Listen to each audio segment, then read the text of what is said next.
sejam bem-vindos. Começa agora mais um Jogo Económico. A partir de agora pode seguir-nos nas redes sociais ou no site do Jornal Económico, mas também na Bola TV. Use o hashtag Jogo Económico para comentar os temas que vamos ter em debate.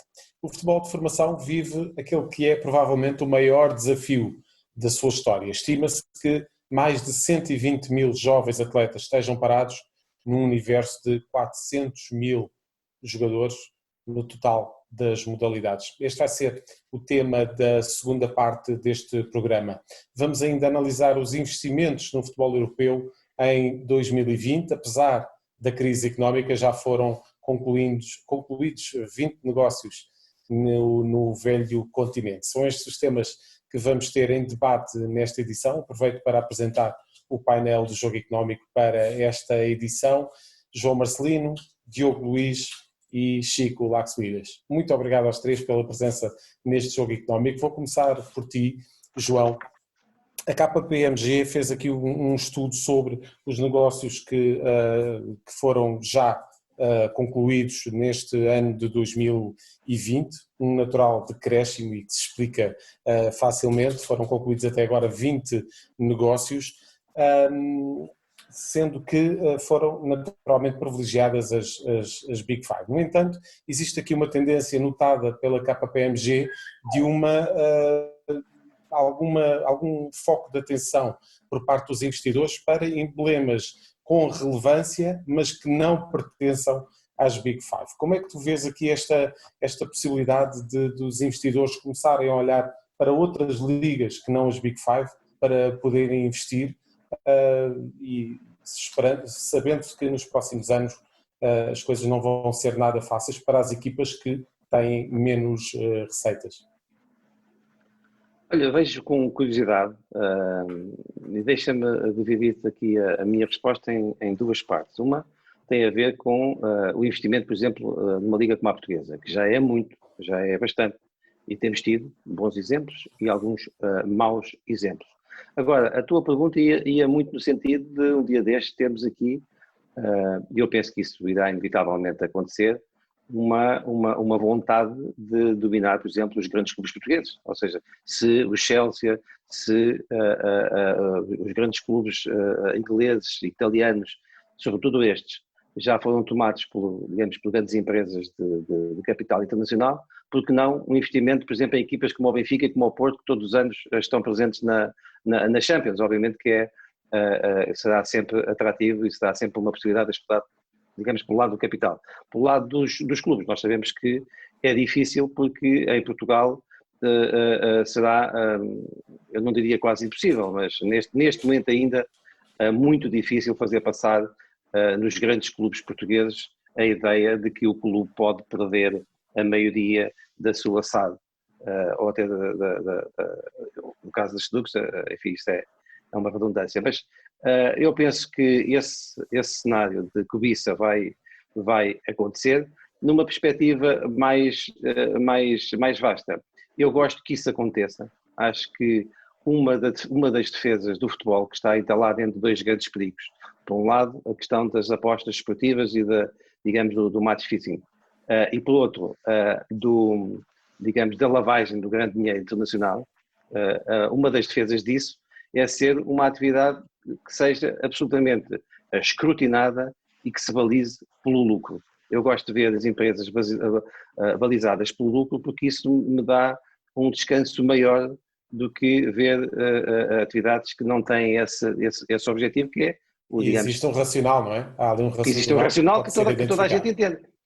Entende. Por exemplo, aqui em Portugal, por exemplo, eu percebo o investimento num clube como o Famalicão e percebo que isso está a dar rendimento do ponto de vista da compra e venda de jogadores, mas não compreendo outros casos como, por exemplo, o ano passado do Aves e outros que já levaram até à falência de clubes pequenos, mas que tinham e outros emblemas. O Atlético, sim, eu estava-me a lembrar desse, mas enfim, nem queria quase referir emblemas que foram históricos no futebol português e que foram tomados pelo capital duvidoso. Portanto, é preciso escrutinar cada vez mais, haver mecanismos de controle à escala europeia e portuguesa, sobretudo em Portugal, o nosso caso preocupa, porque tenho visto casos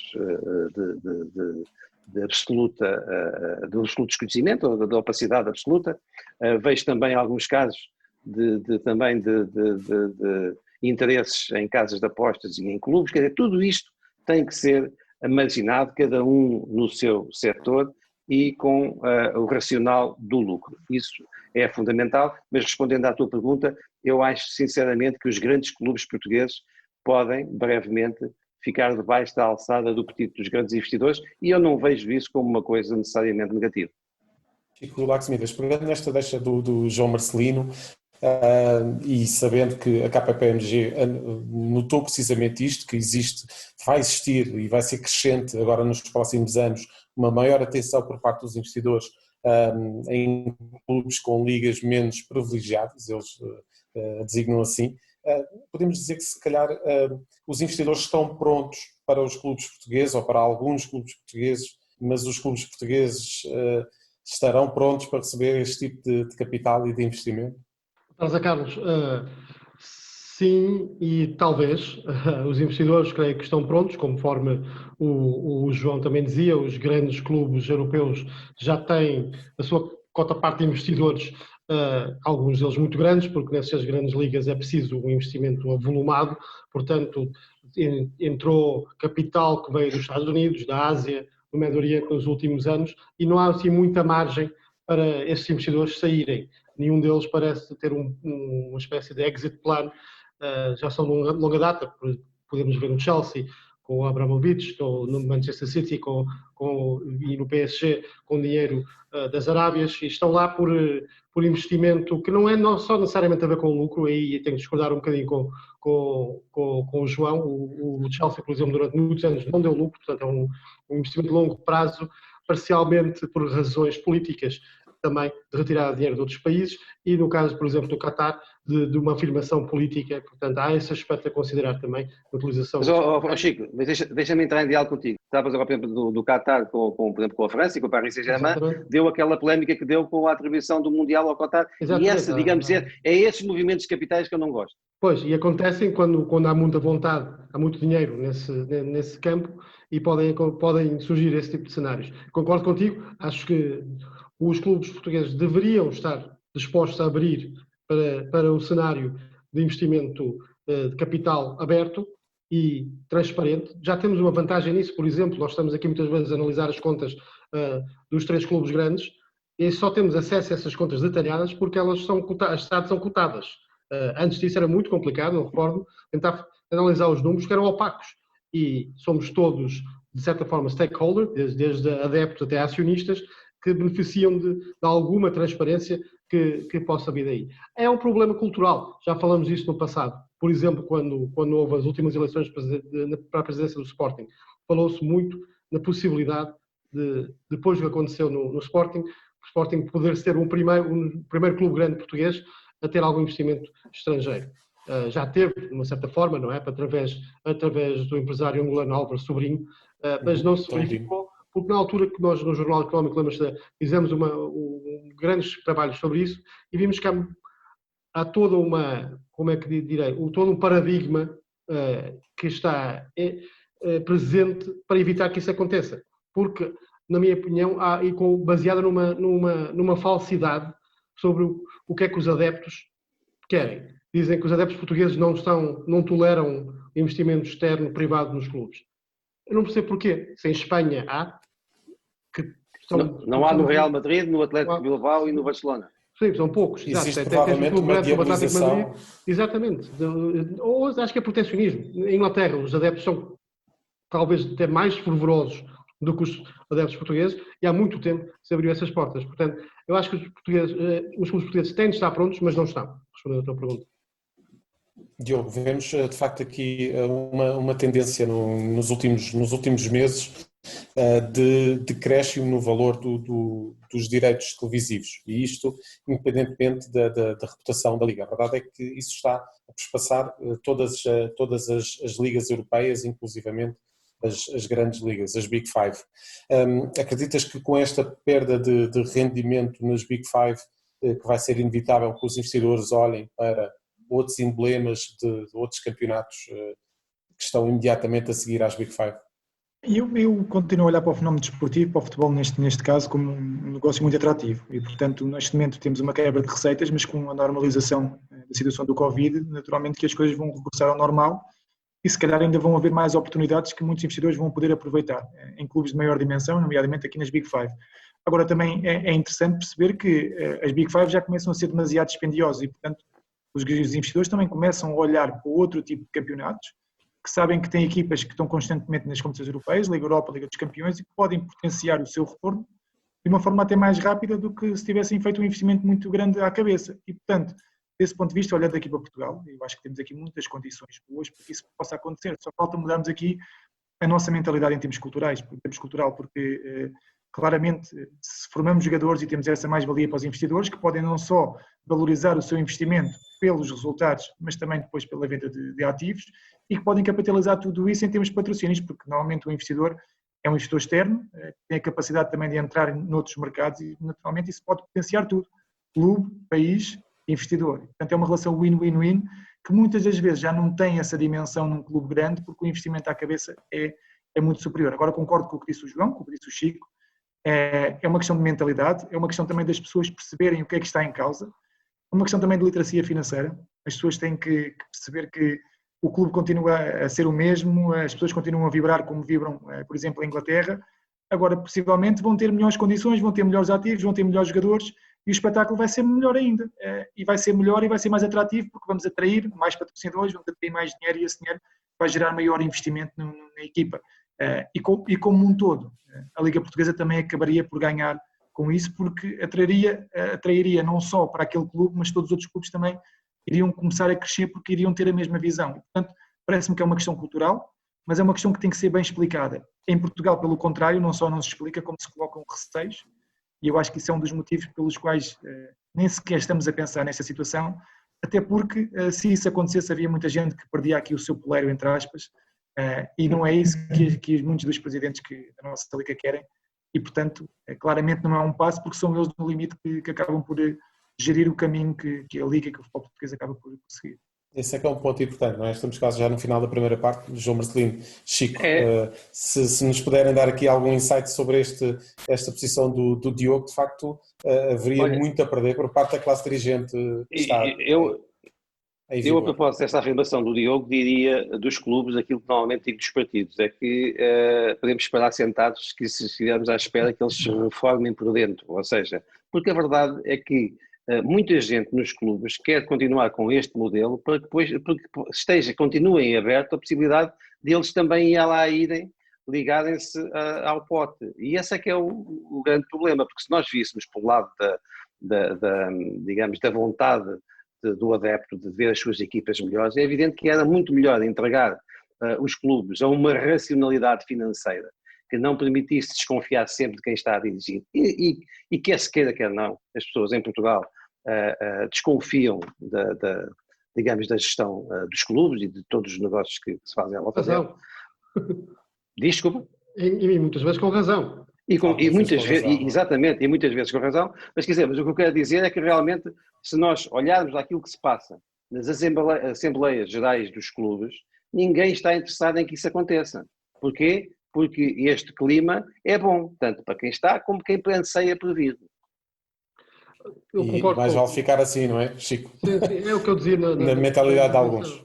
Na minha primeira intervenção, repito, é a questão de tentar manter o poder instalado, que é um problema que afeta esta área da economia portuguesa, mas outras também, e o problema é que nós estamos contra a evolução deste setor e vamos ficar atrás, porque o fosso que falamos entre os clubes portugueses e outros na Europa está a aumentar, e isso é grave porque vai nos prejudicar só. E estamos a ser prejudicados pela falta de investimento e pela procura do lucro, como muito bem dizia o João Marcelino. E isso é muito visível, sobretudo também na distribuição, naquilo que é a distribuição do dinheiro dos direitos televisivos.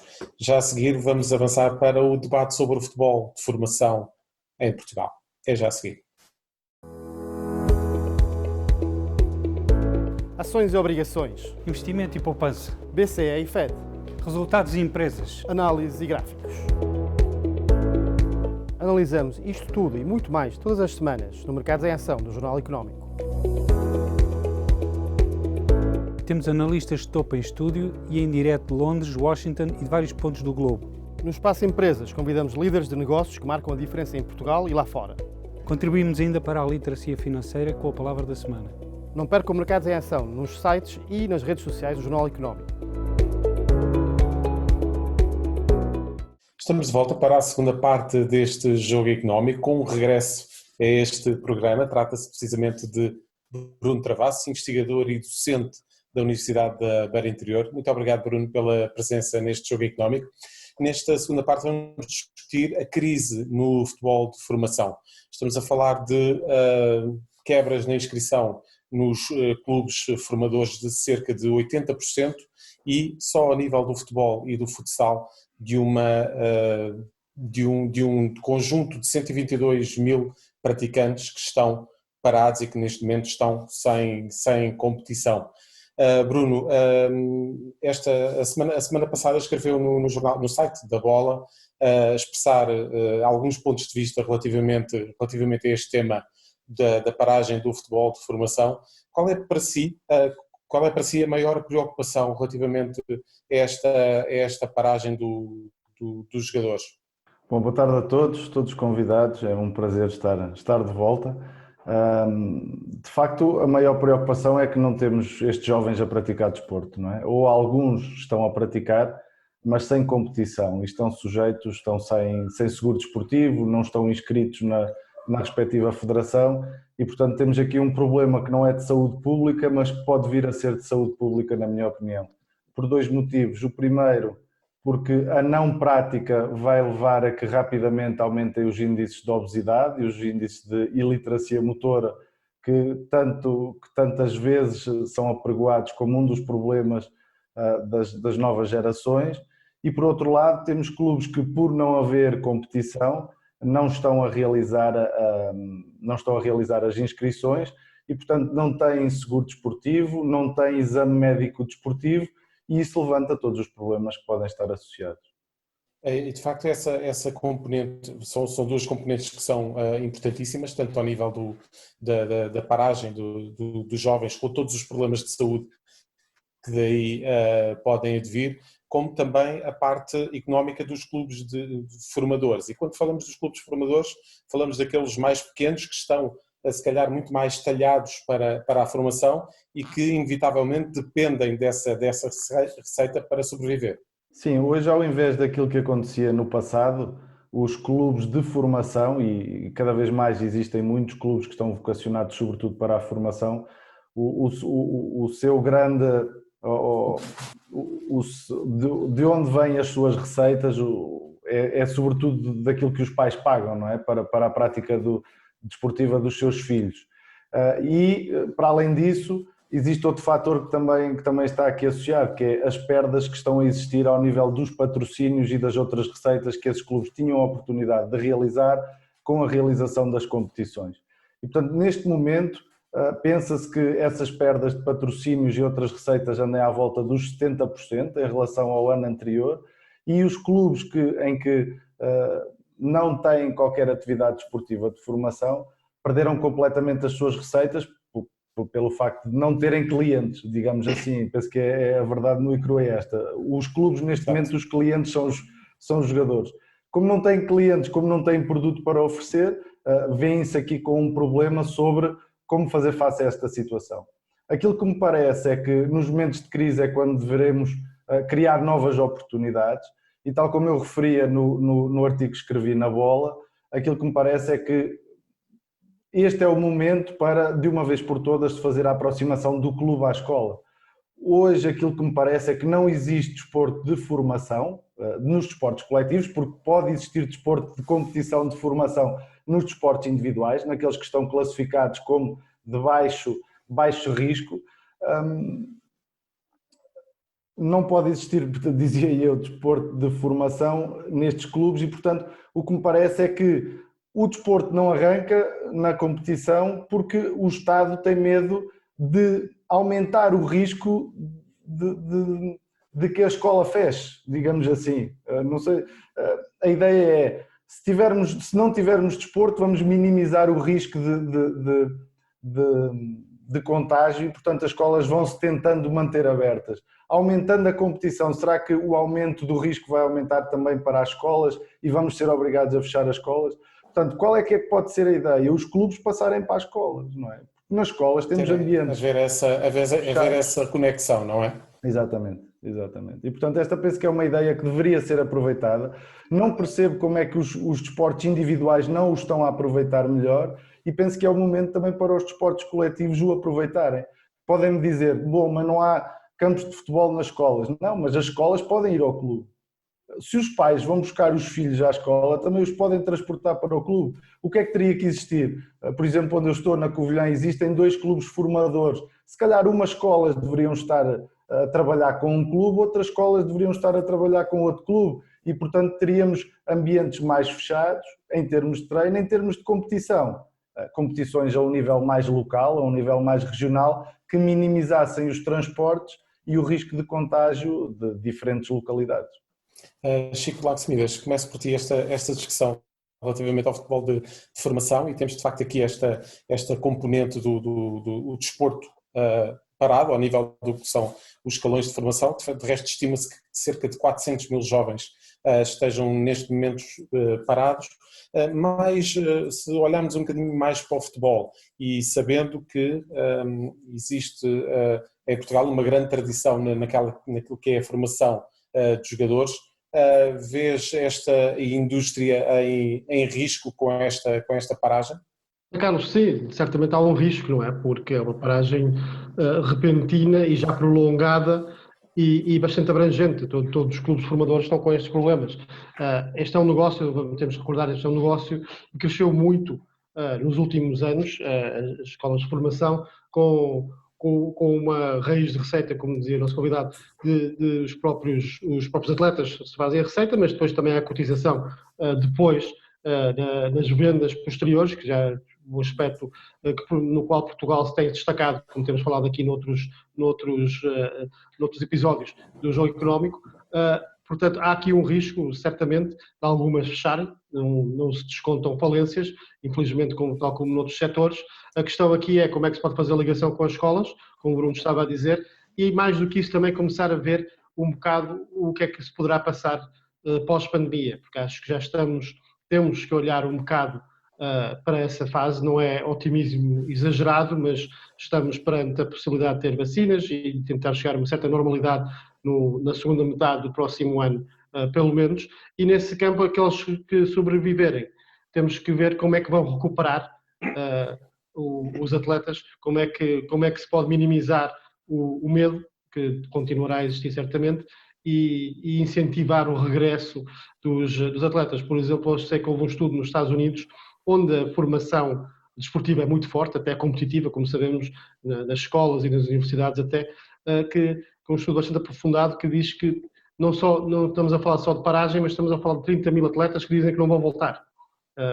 Isso pode parecer pouco, mas são 30 mil potenciais atletas profissionais que simplesmente vão deixar o ponto que estiveram. Esperemos que isso não aconteça aqui, que a crise não chegue a esse ponto.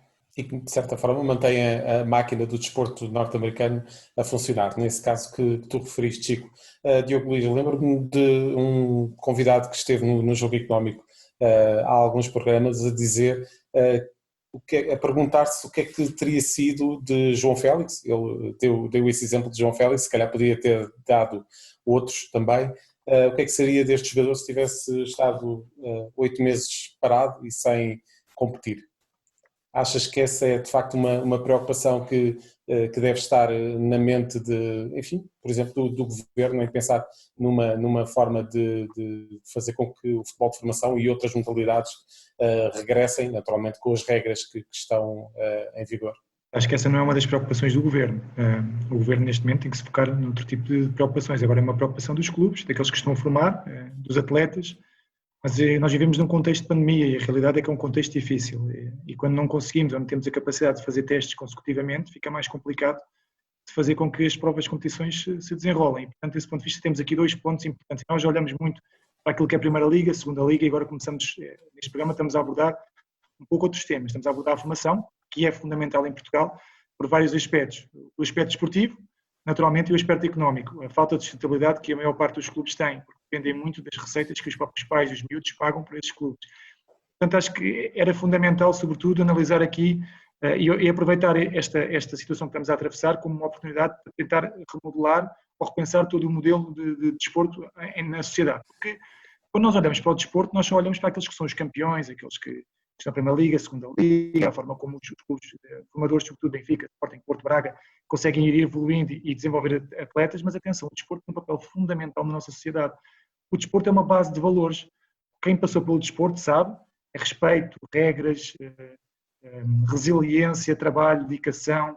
Há um sem número de valores que são fundamentais para a nossa vida futura e que se as crianças deixarem de praticar desporto, naturalmente a nossa sociedade acabará por ficar mais pobre. E, portanto, muito mais do que olhar neste momento para a vertente desportiva e o que é que 8 meses podem influenciar ou não no desenvolvimento de um jogador, parece-me que é fundamental olhar um bocadinho mais para a sociedade. E para a sociedade é fundamental que exista desporto. Este modelo que o Bruno falou das escolas parece um modelo muito interessante, mas aí tinha que haver também aqui algum investimento. O Bruno naturalmente disse que os pais podiam levar os miúdos para os clubes, parece que tinham que haver também para incentivar mais miúdos à prática desportiva. E quando eu falo prática desportiva não é só futebol, temos que falar de todas as modalidades. E parece-me que as escolas podiam potenciar isso inclusivamente para nós continuarmos a formar campeões, como vemos noutras modalidades que temos essa capacidade, no judo, no motociclismo, na canoagem, no ciclismo.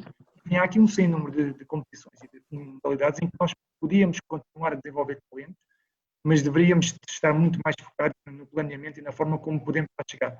Porque a verdade é que nós temos estes grandes campeões, mas estes grandes campeões praticamente vencem o mundo sozinhos. Essa é que é uma realidade. Não temos as mesmas, ou nem de perto, nem de longe, as capacidades ou as competências ou as condições que outros têm noutros países e mesmo assim conseguimos lá chegar. E portanto, nós valorizamos muito. Mas também temos que começar a dar as ferramentas. E as ferramentas não só para eles poderem vingar em termos desportivos, mas volto a dizer, o desporto é fundamental para a sociedade, também em termos de saúde. E, portanto, seria fundamental pensarmos tudo isto de forma que possamos ter mais praticantes, não para chegarem a profissionais, mas sobretudo para que, em termos de saúde, em termos de mentais, tenhamos uma população mais ativa e mais desenvolvida, naturalmente. João Marcelino, temos de facto aqui alguns riscos identificados relativamente ao futebol de formação, à paragem do futebol de formação. Qual é para ti o maior, o mais significativo?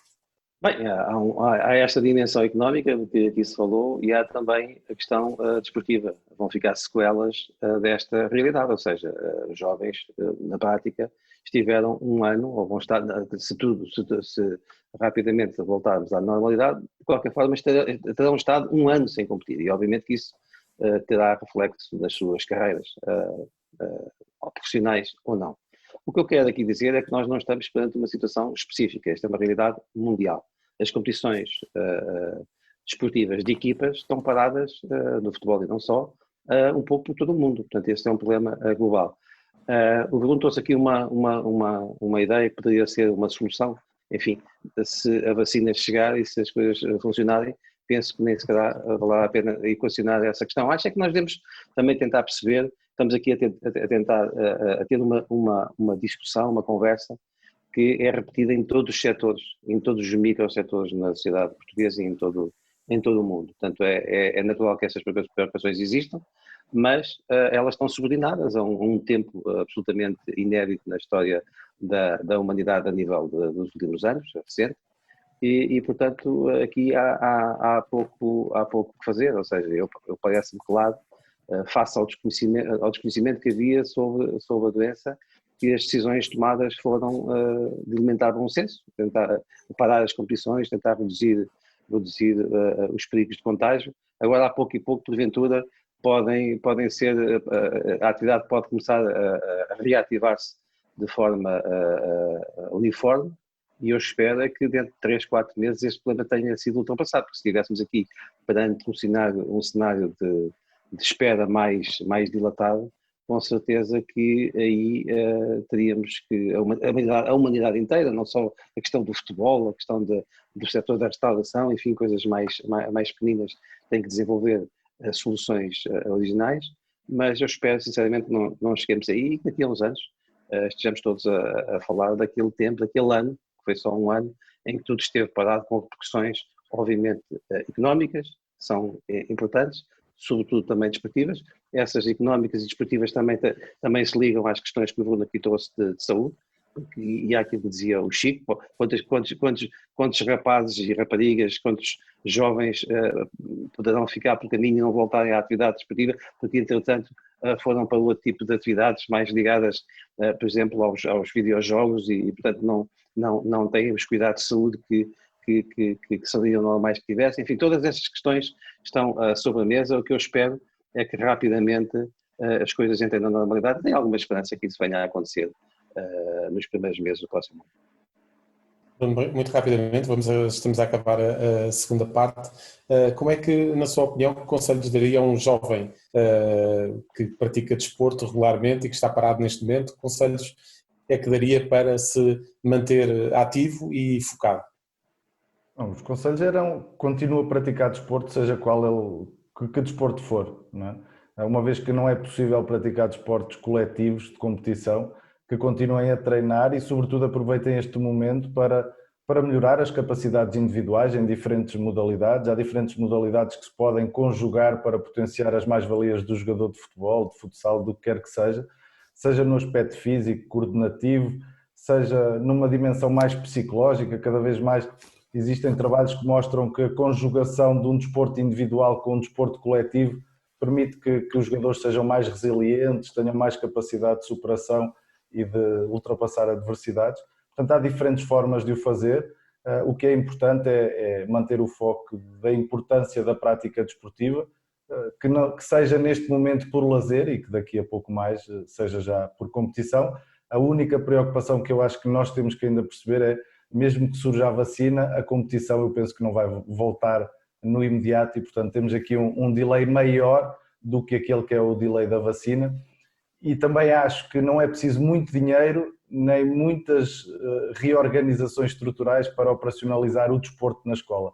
As organizações existem. Em Portugal têm que ser simplificadas as organizações, como todos vocês sabem, senão vamos criar mais monstros que não vão servir para nada e, portanto, vão passar 3 pandemias e nós ainda estamos para operacionalizar a ideia do projeto do desporto na escola. Obrigado. Bruno, muito obrigado pela presença mais uma vez neste Jogo Económico.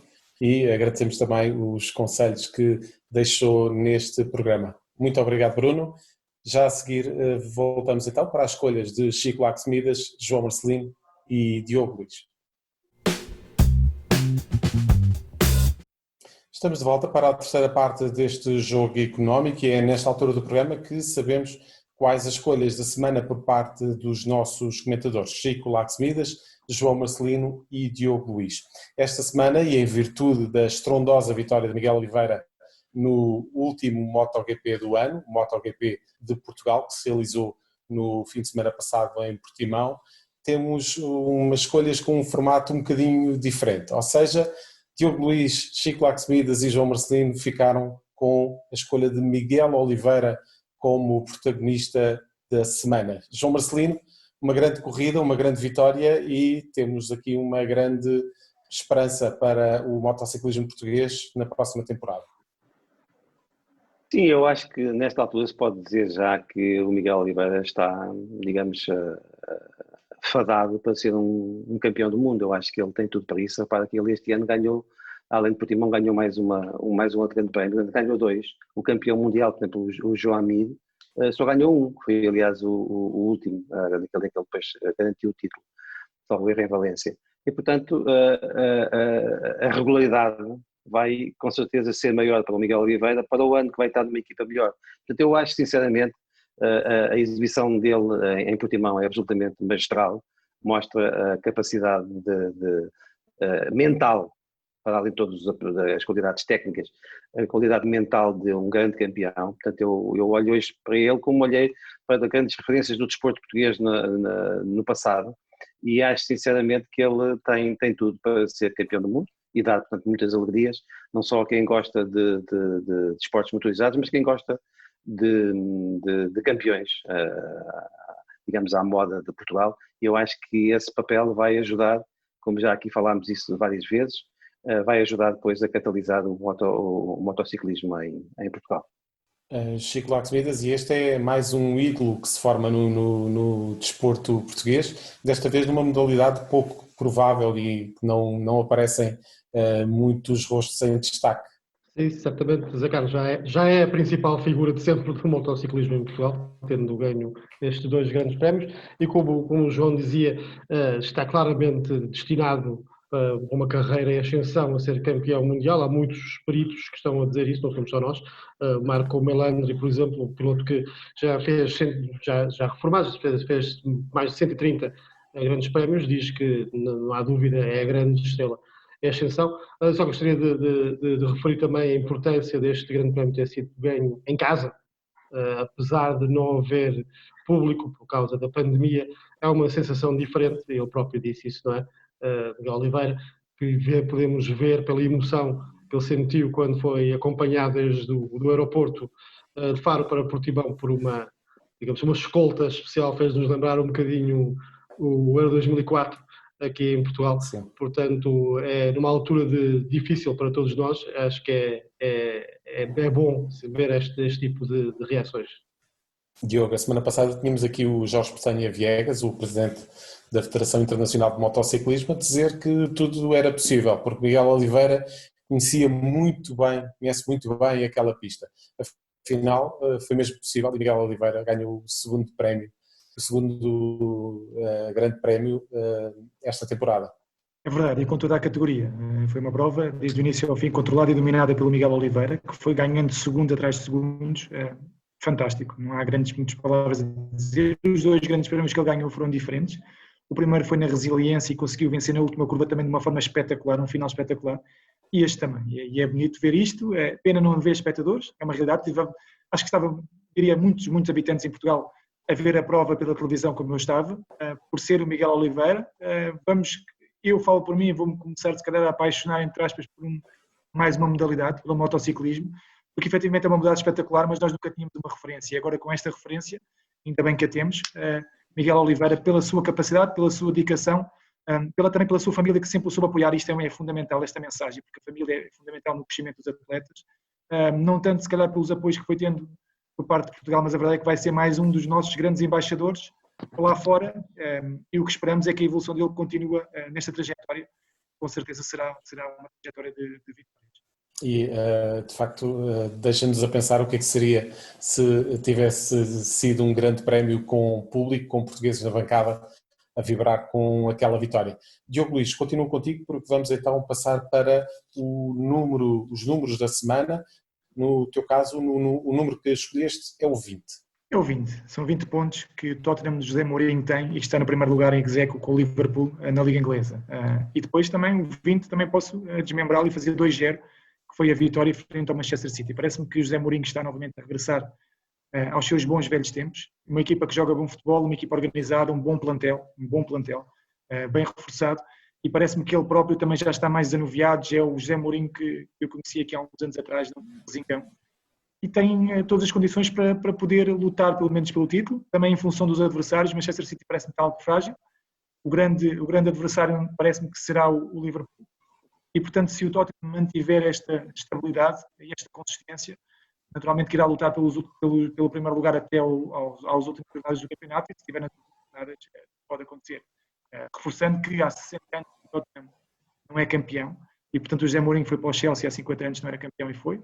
E agora espero que eu consiga repetir novamente este ano. Seria fantástico para o José Mourinho voltar e regressar aos seus tempos áureos, às grandes vitórias, e com certeza ficará novamente nos melhores treinadores da atualidade e da história, que já é algo que... Seria um feito absolutamente tremendo. João Marcelino, o teu número desta semana é o 2. É o 2, para falar de 2 foram os golos que o Bruno Fernandes marcou nesta eliminatória da Champions. Um deles absolutamente fantástico, fabuloso, primeiro, no remate de fora da área, e eu reforço aquilo que já tenho aqui dito várias vezes, que é um jogador com uma enorme capacidade de liderança dentro do campo. Isso vê-se, e até na forma como ele, tendo já marcado 2 golos, cedeu a grande penalidade ao Rashford, para ele poder obter um gol que é o melhor marcador da equipa nas provas europeias. Portanto, campeão dentro do campo, liderança, qualidade técnica e também dimensão humana, num homem que está, enfim, e isso é uma opinião generalizada em Inglaterra e quem olha a competição de fora, está a ser o grande fator de diferença do Manchester United. O Manchester United ainda não é uma grande equipa, talvez ao nível das maiores do topo em Inglaterra, mas é uma equipa que está a subir e muito dessa subida deve à qualidade deste homem, Bruno Fernandes. Um grande investimento por parte dos Red Devils. Chico, para fechar, o teu número desta semana, 34. Sim, também tem a ver com o Bruno Fernandes. 34 é o número de golos do Manchester United que contaram com o envolvimento do jogador português em 35 jogos. Portanto, é um rácio muito bom. 21 marcados pelo próprio, incluindo os 2 esta terça-feira na Liga dos Campeões que o João referiu, e o resto é assistências. A época não está a ser perfeita para o Manchester United. Na Liga, o United, como dizia o João, está no modesto 10º lugar e tem sido bastante inconsistente. E Fernandes tem sido algo criticado por algumas figuras do United por não liderar de forma tão vocal no papel de capitão como poderia ser. Por exemplo, o histórico Rio Ferdinand ontem veio fazer essa crítica. O certo é que no campo ele vai rendendo e muito, faz a diferença. E não sei se é antecipar um bocadinho, mas com vários grandes clubes europeus em crise ou em transição, não sei se, como por exemplo o Real Madrid e especialmente o Barcelona, não sei se esta excelente imagem que o Bruno Fernandes está a dar desde que mudou para o United e antes no Sporting também, claro, se irá atraí-lo para esses grandes clubes no próximo defeso e eventualmente no verão, depois desta época. E é com o pé direito que saímos deste jogo económico. Chico Lacks Midas, Diogo Luís, João Marcelino, muito obrigado pela presença neste programa. Voltamos para a semana com os números que contam dentro e fora das 4 linhas. Até para a semana.